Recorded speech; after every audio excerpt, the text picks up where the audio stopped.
Hello everybody and welcome to another tutorial. My name is David from Litex Tech Support channel. Today I want to show you in this quick guide how to enable the dark mode on the Facebook app. Either if you have an Android or an iPhone, doesn't matter. I'm using an iPhone right now, but do not worry because the buttons are located in exact different locations.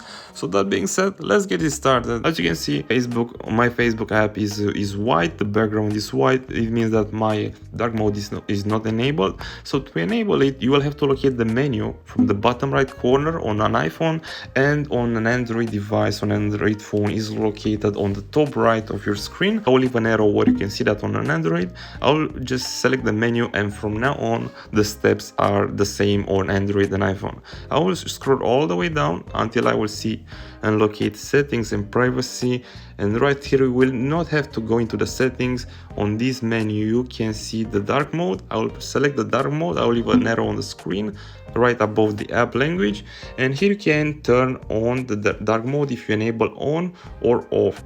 And from here you can turn on or off the dark mode on the Facebook app, or if you want to adjust that by the system, you can also do that, but I will leave mine on. It helps me with the brightness when I'm using Facebook. I will leave it, so I will just mark on, go back, and scroll all the way down. You can see the background turn into black or gray. So that was the tutorial how to enable the dark mode on the Facebook app. That being said, I really hope I helped you with this guide. If I helped you, don't forget to smash up the like button, and leave any questions or thoughts, feel free to leave them down in the comment section. Have a great day.